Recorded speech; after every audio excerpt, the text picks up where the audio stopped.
Financial Survival Network, helping you to survive and thrive in the new economy. Get our complimentary newsletter at financialsurvivalnetwork.com. This is the Financial Survival Network. Financial Survival Network is presented to you by Regal Assets. Buy and sell physical gold and silver through your existing retirement plan, 100% tax-free with Regal Assets. If you want to include physical gold or silver in your existing IRA or old 401k, request your free investment kit, which was recently featured in the Forbes and Smart Money Wall Street Journal magazines. Call toll-free 855-678-6620, 855-678-6620, or visit regalassets.com. You're listening to the FinancialSurvivalNetwork.com. I'm Kerry Lutz on 1490 WGCH. If you're invested in the stock market, you got to be wondering, it's hitting new highs. Is this the time to head for the exits, or do you let it ride? Well, got Frank Curzio with me now, really experienced stock trader, knows his stuff. He's going to talk about that. And hello, Frank. How you doing, Kerry? Doing great. So do you buy or do you sell or do you trim the herd?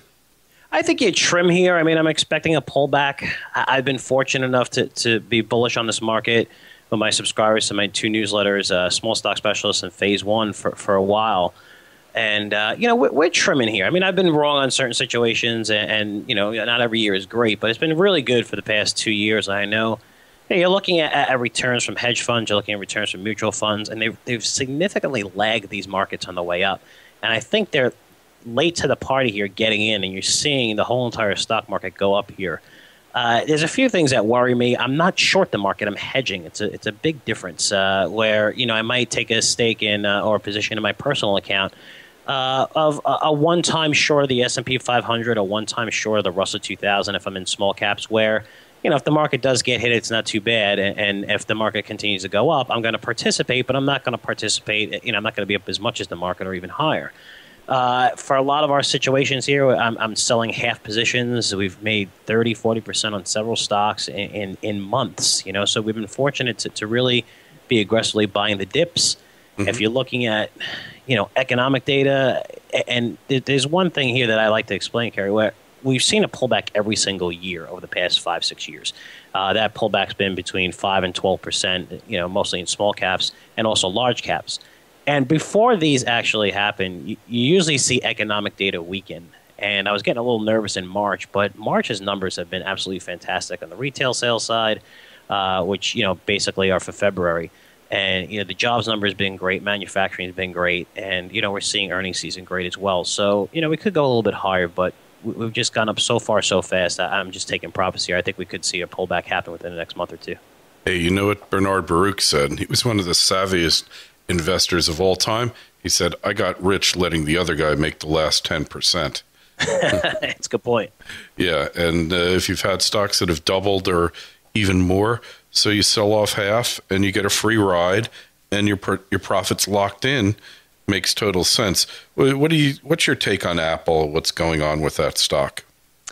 I think the whole world wants Apple to do one thing, and it's investors and everyone investing in it, money managers, institutions. They wanted to give back some of that cash. I mean, every quarter that goes by, it seems like they add another at least $20 billion of cash to the balance sheet.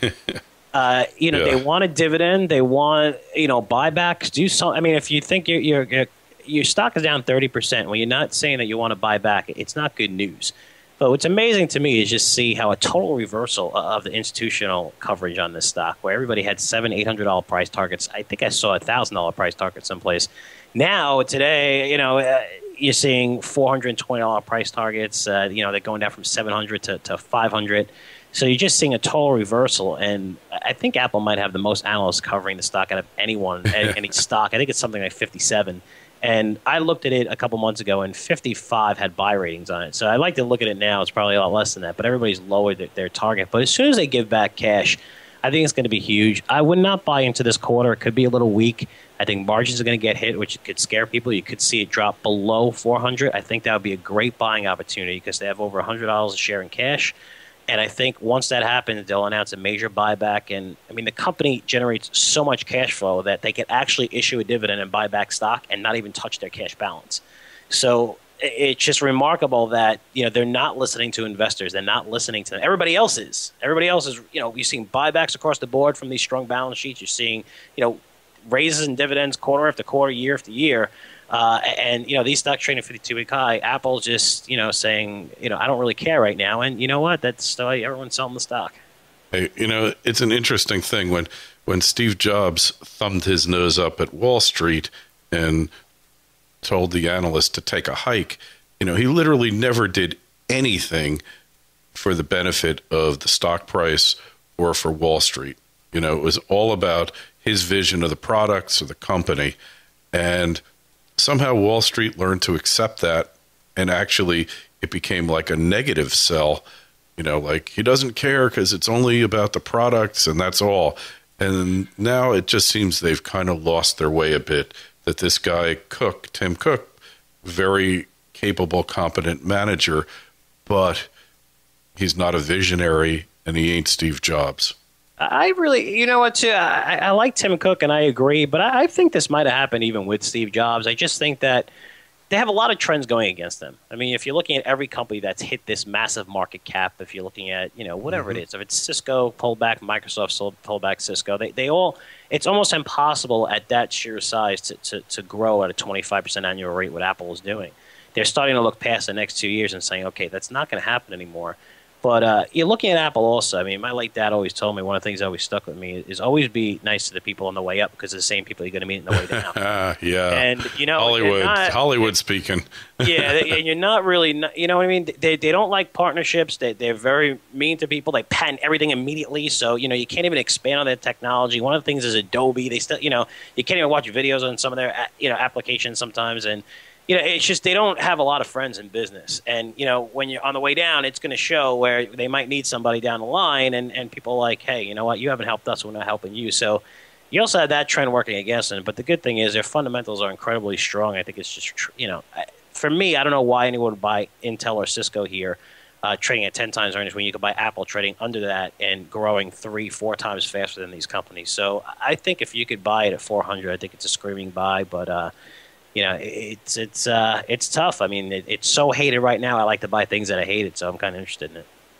Hey, it's interesting. It's kind of like if you look at any urban center that starts building the highest skyscraper in the world, New York City in the 30s, like Chicago in the 70s, and go to Dubai, and now China, it's like they get too close to the sun, and that hubris, that pride just has a way of being struck down brutally.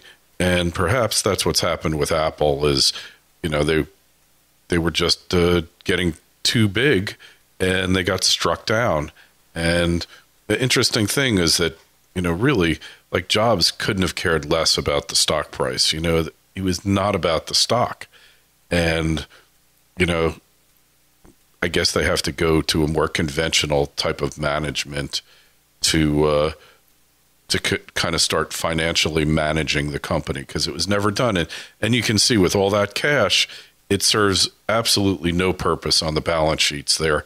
I was reading today, I don't know if you caught it, Frank, they've got 40 billion or 60 billion overseas, that they don't want to bring to the U.S. to repatriate it. It's just sitting in the bank there or buying treasuries, whatever they do with it. And just the amount of cash they have, it's kind of interesting. But when you get too close to the sun, reality has a way of bringing you back down to earth. Yeah, it's definitely a good point. And also, for that cash overseas, Apple's not alone. I mean, a lot of companies have, anywhere from 40 to 60% of their cash coming in overseas. And again, they don't want to get nailed with those taxes coming back. So it's interesting to see what they actually are going to do with that cash, or if there's going to be any, tax breaks, which I doubt you'll see right now. Maybe you'll see them now that the election's over.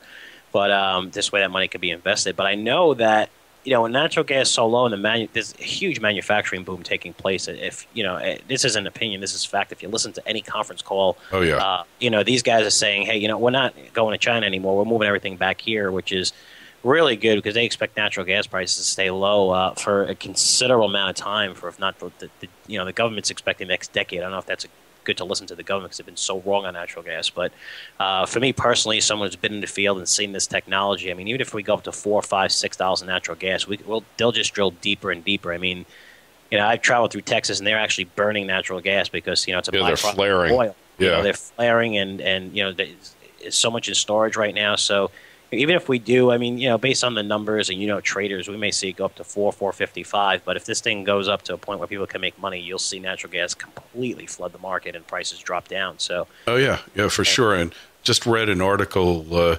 yesterday that they're working on a new process to convert NG to gasoline, and these things, the technology, the demand, railroads are switching over to natural gas to feed their locomotives now. Trucking companies switching over, and what you say about like chemical companies coming here, and companies that need cheap feedstocks, chemical, plastic, whatever. The U.S. just makes a lot of sense. And then we got other things happening. What's your take on the 3D printing revolution, Frank? It's amazing. I mean, I've talked to a lot of technology experts. If you go and see this technology, you want to buy every stock in the industry. But, I thought 3D printing, DDD, was overvalued 25% ago. And it is overvalued. It's incredibly overvalued. It is the future. It's amazing that I've seen with this technology. And, they're getting smart with the stocks, too, because it's not like they have these small companies that are getting into it. They're actually private, and when they're coming public at incredibly expensive prices. So it's a difficult industry to get into. There's only, maybe 3 or 4 really good, solid plays, and, everyone that comes out seems to get bought. It is the next wave. It's a technology revolution, I think. I think it's for real. I know it's for real. It's just making money off of it might be a little difficult from a stock perspective because a lot of these companies are incredibly high. And, if you're a momentum investor, that's fine. You're seeing that, make sure that earnings growth is there, which you're seeing with a lot of these companies. But once that earning growth slows, and I mean slow where you see it go from 40% to 20%, you always have the Deckers Outdoors, the Green Mountain Coffee. I mean, Chipotle's. Once the growth stops, it's painful. But during that trend, I mean, you see Amazon still in that trend. You see Salesforce.com still in that trend. And Netflix is getting that momentum back as well. So, as far as 3D printing, it definitely has a lot of tailwind behind it. But just be careful with the stock prices. Make sure you limit your losses because it could be painful if they miss a quarter. Yeah, and they're going to miss quarters because it's an emerging technology and there's no guarantees. And, smaller companies are much more prone to earning surprises and production bottlenecks, all that kind of thing. But long term, it looks like, if you want to have an iPad or an iPhone eventually, you'll get the plans and you'll just somehow print it out. I'm not altogether sure how a lot of it works with semiconductors being put in there and all that. Maybe you'll create your own case for your next phone, whatever shape or color you want, and you'll just buy something and slide it in, and that's it. And these printers are getting more affordable, but I just punched up 3D Systems right now. I mean, it's trading at trailing 70 times earnings, forward 25 times, 9 times sales, 7 times book. So it's super expensive, but if it keeps up their sales trends, this could, again, you don't want to look at a PE ratio or forward PE and automatically think that the company's cheap or expensive. You have to look at its growth rate. So, if you look at a company like Intel, right away people say, Intel's so cheap, trading at 10 times earnings. Well, a lot of people don't expect them to grow earnings at all. So, therefore, that Intel's expensive trading at 10 times earnings. And on the flip side, if you look at 3D Systems, trading at 20 times forward earnings, if they're growing those earnings 40, 50%, then, it makes it a cheap stock. So my point is, you have to look at the growth of the PE, and if they continue that growth, you'll probably get a lot of momentum out of the stock and continue going higher. But, again, just be careful, especially know when these companies report. The biggest mistake I see from investors is they buy these companies a week before the report and they get nailed for 20%. Just know when the company's going to report, maybe take a half position. Don't take a full position like 3 days before a company reports because it's a coin flip. You have no edge at all, and they might have missed a quarter because of some kind of delay in China or something, or the sales didn't go through, and next thing you know, you're down 25%. You don't even know what hit you. Mm-hmm. Yeah, it's pretty interesting. These these growth companies, emerging industry companies, they all follow a similar cycle. And you just have to go back to the dot-coms and all of them. But it certainly looks like so many applications. Auto parts, I've heard of Mercedes and BMW are going to be using 3D printers. I met somebody in the jewelry business. He's not using it to produce the jewelry yet, but he's using it for the models to produce the jewelry that he creates. And there's just so many applications out there that who knows what's going to be. Yeah, it is an interesting trend. Those of you not familiar with it, definitely look online, look at the presentations, look at the videos. It's fascinating technology. It's really cool. Yeah. So any other trends we're looking at here, Frank, that we need to be aware of? I think I'm not going to give too many stocks away on this trend, but I'm going to tell you a huge trend that I've seen develop. And the reason why I'm not giving away stocks is because I haven't written about it yet. It's going to be my next issue in my Phase 1 newsletter, which is my more expensive one. And that's digital technology where it's touch technology. So I recently had back surgery. I'm perfectly fine. It was minor back surgery to clear a herniated disc. It was just pushing against the nerve, and I'm actually 100% already. I got the surgery last month. And I live near Jacksonville, and all the hospitals around here, and I've had to go to 3 different ones, they all have the palm technology. So when you walk in there, you just place your palm in there, and immediately your records come up. Now, we just went through a whole revolution of digitalizing all these healthcare records, which I go to my doctor's office, and he has 4 different places where you visit, and you go in, and now he has a computer in every room, and he's typing everything, and everything is electronic now. At least most of it is. And that was a big revolution. The next stage is this palm technology is being used in hospitals. It's almost mistake-free. If also your prescriptions are on there. So if they prescribe 2 drugs that have a negative effect on you, it immediately comes up with a red flag, so you don't get misdiagnosed or anything. And it's really cool technology. But where I see the breakthrough in is the finger technology, not only palm but finger technology, where Microsoft, Apple, and also Google have just filed patents for finger technology, which is going to be on your phones pretty soon. And I think that's a big breakthrough because a lot of people have passwords on their phone and they log it in. It's a 4-digit thing. And usually it's like your wife's birthday or your kid's birthday, whatever it is. But now with your finger technology, it's almost to the point where you need your finger to access your phone. So no one's going to be able to break into it for security purposes. You're looking at finger technology for credit cards as well. When you want to pay for something, boom, you just put your finger on it. You come up maybe 3 credit cards and you click it. This way, there's no mistake. No one can pick up your card and use it. It's your own finger. I think that's the next revolution in technology. You're going to see it on all the new phones coming out. There's a couple of small companies that I'm looking to recommend, and a lot of companies have been taking over in this industry. And the fact that a lot of the bigger guys are just filing patents for this technology makes me think that it's for real, and it's going to be definitely on every single phone in every single hospital going forward. Hey, well, it sounds like it sounds really promising, and it sounds like it'll take a lot of the hassle out of everyday transactions, and will really enhance the security. Like, I'd rather just touch the damn thing than have to try to remember what zip code my credit card's registered to when I'm buying gas. And then I don't remember, and then it rejects me, and I have to go inside anyway to pay for the thing. It's aggravating as hell. Absolutely. So that sounds like one that's really going to be useful. Well, anyway, Frank, obviously you're going to want to know more where to find Frank, and you're going to want to subscribe to the newsletters. Where do they go, Frank? You can go to stansberryresearch.com. That's the website. You can go and click on my newsletter there, and you'll get the best deals. Or you can email me at fcurzio@stansberryresearch.com. I answer all my emails. Any questions, I'll forward you to customer service if you're interested in subscribing to any of my newsletters. And by the time you email me, you usually have access within an hour later. Cool. And it's such a nice thing that everybody who does a newsletter or puts out things on the internet should always be accessible to anybody with questions. Absolutely. If you get a flake, we all get trolls. We all get disruptor types. So you just block them out and move on with life. But you should always be accessible, and we appreciate that, Frank. Thank you. Thank you. I appreciate it. All right, Frank, we'll talk with you again soon, another month and a half or so, see where this market's heading. But with unlimited liquidity flowing into the markets, it's hard to envision a situation where that's going to stop. Yeah, I know. It's pretty crazy right now. It's up every day. But thank you. I appreciate being on the show, Kerry. Great. Fortuna Silver Mines is now a show sponsor.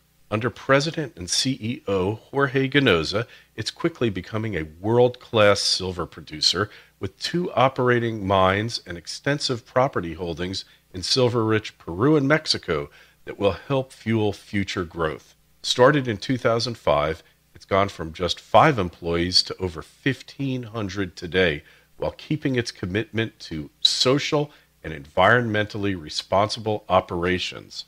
As of the third quarter of 2012, they've hit 80% of anticipated silver production of 3.7 million ounces and 94% of expected gold production of 17,400 ounces. By mid-2013, the production rate forecast is 5 million ounces of silver and 26,000 ounces of gold. Fortuna is currently seeking accretive M&A opportunities in the Americas. Fortuna is a proven winner with rapidly rising production into the foreseeable future. Their ticker symbol is FSM on the New York Stock Exchange and FVI on the TSX. For more information, click on their logo link on financialsurvivalnetwork.com or go to fortunasilver.com. Join Fortuna Silver Mine's record of outstanding success.